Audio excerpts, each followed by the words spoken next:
querido, né, diante da rejeição do povo escolhido, a inserção deste povo agora como o ponto-chave da história, né, como o pivô dessa situação, né? Aqueles que teriam que ser, na verdade, alcançados pelos judeus, são eles mesmos agora os portadores desta mensagem, dessa palavra de salvação. Então, o que acontece? Esse parêntese profético é exatamente o período, o espaço no qual nós estamos preenchendo, o espaço ao qual nós estamos preenchendo. A história da igreja está preenchendo esse parêntese, e na conclusão da história da igreja com o arrebatamento, tá certo? Dá-se-á então a continuação desse período profético descrito por Daniel com o início da 70ª semana, tá certo? O parêntese profético e o cumprimento da profecia de Cristo acerca da queda de Jerusalém com a invasão do general Tito em 70 depois de Cristo. 49 anos da primeira, mais 484 da segunda, 483 anos desde a reconstrução do templo, tá certo? A ordem para a reconstrução do templo, até a morte e ressurreição do Messias, quando Cristo esteve na terra, já próximo à sua morte. Ele profetizou acerca dessa situação que Israel causou com a rejeição ao Messias, né, com a rejeição a si.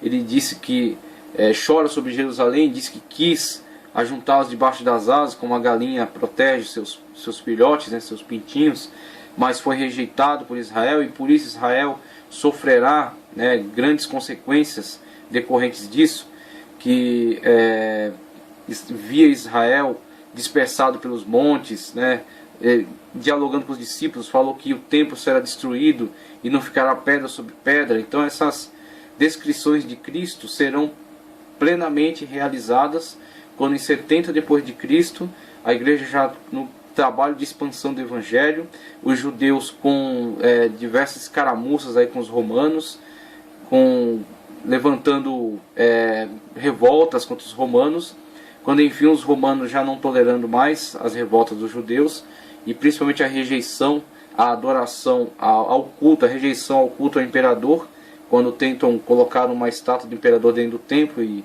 os judeus resistem a essa proposta, finalmente os romanos decidem por invadir e pacificar aquela província rebelde por meio dos exércitos, né, por meio da batalha, da guerra.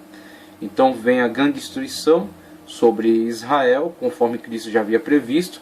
Aqueles que criam na profecia se salvaram, porque sabiam quais seriam as consequências daquela invasão, que Israel não iria ter sucesso sobre os exércitos romanos, que os romanos não iriam aceitar qualquer tipo de proposta, de acordo, mas que iriam impor a sua força, a sua dominação, a sua autoridade sobre os judeus, iam mostrar que são de fato o império dominante. Então com isso tiveram a certeza de que não era momento de estar ali e tentar qualquer ato de revolta contra os romanos, mas sim teriam que sair daquele lugar e tratar de realizar a obra que lhes havia sido designada, propagar o evangelho a toda criatura. Então eles não estavam envolvidos com batalhas, com guerras, com afirmação de impérios humanos. Eles estavam sim completamente comprometidos com a propagação do evangelho. E aí vemos aqui uma imagem que ilustra a questão da destruição do templo, né, pelo comandante, né, o general Tito, enviado aí por Pompeu de Roma. No Arco do Triunfo em Roma, este relevo aqui que mostra os soldados carregando a menorá, tá certo? A menorá, aquele objeto que ficava dentro do templo, o candelabro, que era aceso, né, dentro do templo, tinha que ficar constantemente aceso, essas lâmpadas, e que era um referencial aí daquilo que é sagrado dentro do templo, né, da luz divina dentro do templo. Então eles transportaram aí essa menorá para Roma, e as riquezas do templo foram empregadas na construção do Coliseu. Dentre tantas riquezas que os romanos saquearam de diversos povos, as riquezas do templo também foram empregadas na construção do Coliseu. Aquele circo sangrento, aquele circo sangrento de espetáculos de morte, né, espetáculos macabros, que fazia parte da política de pão e circo do imperador, tá ok? Então Temos aí o cumprimento da profecia e algumas imagens aí, algumas evidências arqueológicas que contribuem com o entendimento. Vemos então o último período, conforme a descrição de Daniel, e ele firmará aliança com muitos por uma semana. E aí temos a descrição da 70ª semana de Daniel. Ele firmará aliança com muitos por uma semana, e na metade da semana fará cessar o sacrifício e a oblação, e sobre a asa das abominações virá o assolador, e isso até a consumação, e o que está determinado será derramado sobre o assolador.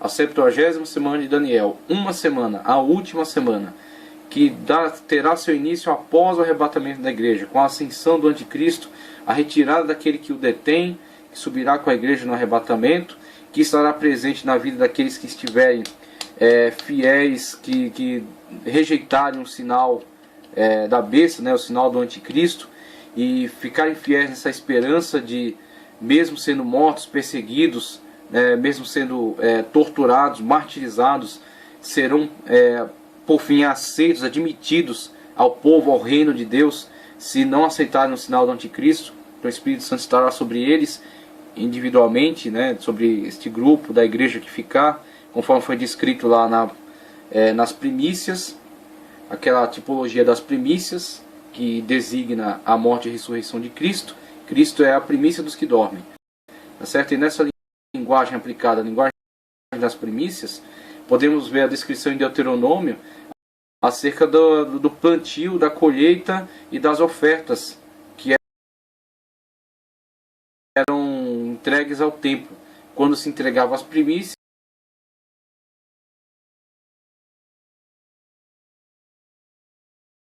estava se consagrando a colheita geral. Então, ao realizar da colheita geral, ficavam os rabiscos e as espigas caídas. A colheita geral, tipo do arrebatamento. As primícias, tipologia de Cristo, sua morte e ressurreição. E a ressurreição de Cristo é a primícia, ou seja, a primeira ressurreição da qual participará a igreja. Cristo abençoa a ressurreição, Cristo garante a ressurreição da igreja. Porque ele ressuscitou, nós também ressuscitaremos.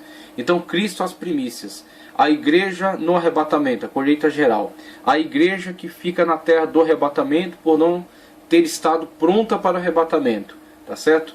Como a parábola das 10 virgens descreve, 5 estavam prontas, 5 não estavam prontas, mas as 10 são virgens.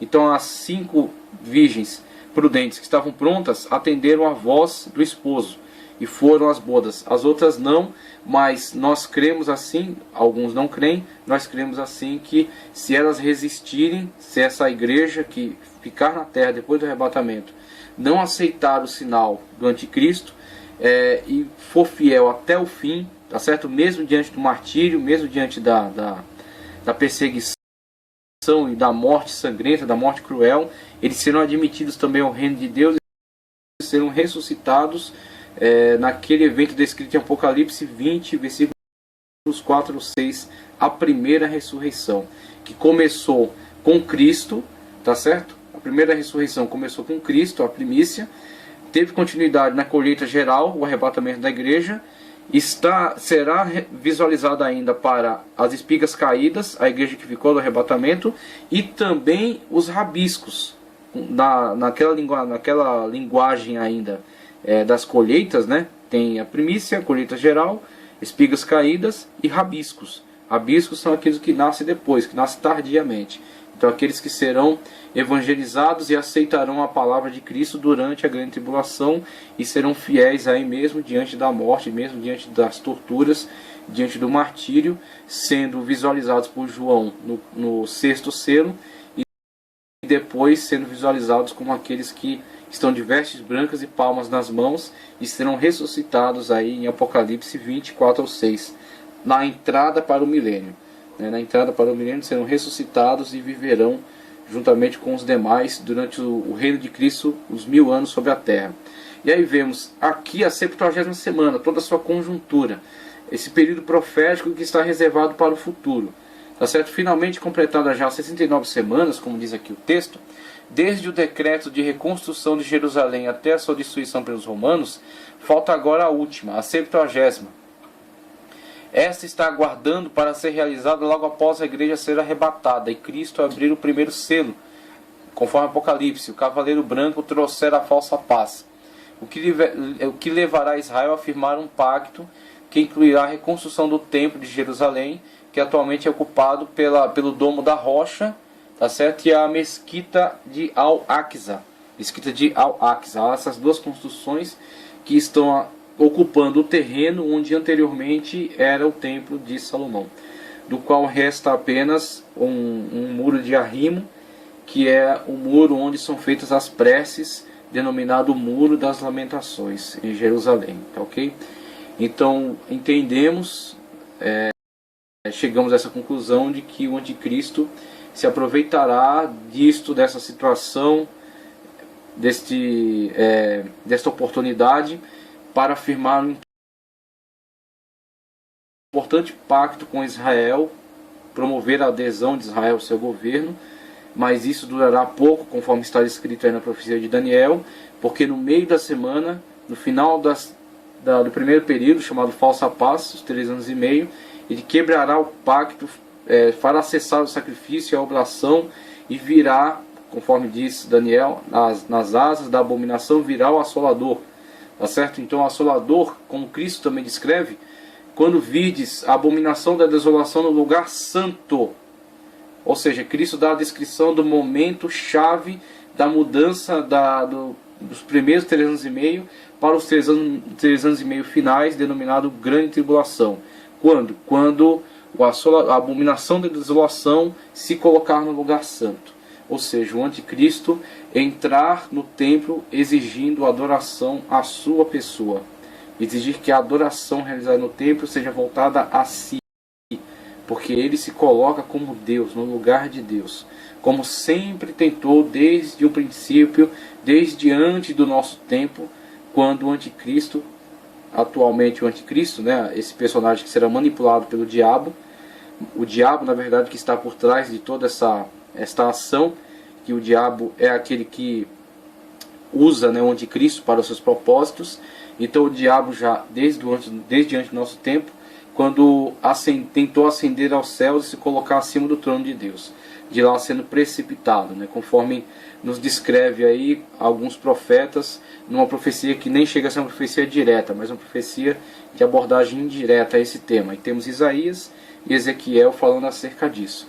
Mas aí vemos, a proposta é essa, aproveitar-se dessa situação como uma oportunidade para aproximação, mas que ao meio desse pacto, que era de 7 anos, no meio desse período quebrará o pacto, e como Cristo descreveu, se colocará no lugar santo, exigindo adoração para si, o que, sendo rejeitado, dá-se-á o início do que é chamado Grande Tribulação, quando o diabo perseguirá os judeus, e Cristo descreve aquela situação de acuação, né? Aquela situação em que os judeus são completamente acuados pela intensa iniciativa do anticristo em tentar a sua destruição, em tentar varrer Israel do mapa. Quando Cristo fala, aquele que está no telhado não desça, aquele que está no campo não volte, ai das grávidas, ai das que amamentarem naquele tempo, por causa do tempo de aflição, que a sua fuga não se dê no inverno, nem no sábado. Então são descrições que Cristo dá em conexão com as situações de época, as preocupações da época daquele povo, e que são potencializadas para este momento em que o anticristo virá, realizará esse pacto, quebrará o pacto e colocará todo o seu plano, seu projeto de perseguição dos judeus e eliminação desta raça. Como Antíoco IV Epífanes já tentou, na própria Palestina, quando empreendeu sua política de extermínio do povo judeu, como já foi tentado por Stalin, atrás da cortina de ferro, nos países comunistas, como já foi tentado por Hitler na Alemanha nazista, tá certo? E será também tentado, será empreendido também pelo anticristo durante esse período.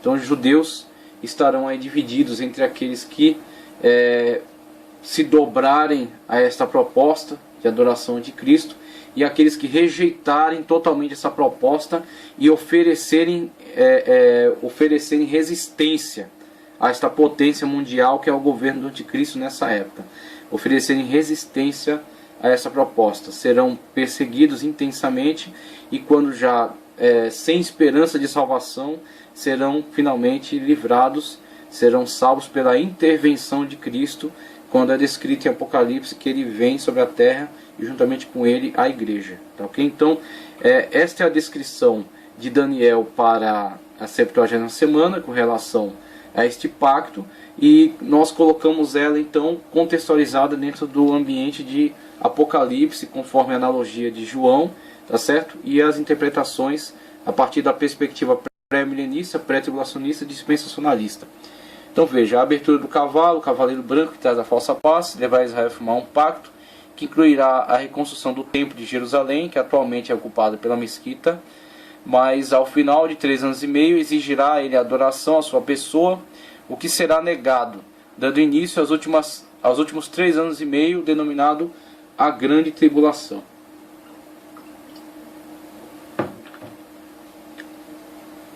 E aí fazemos, a partir de agora,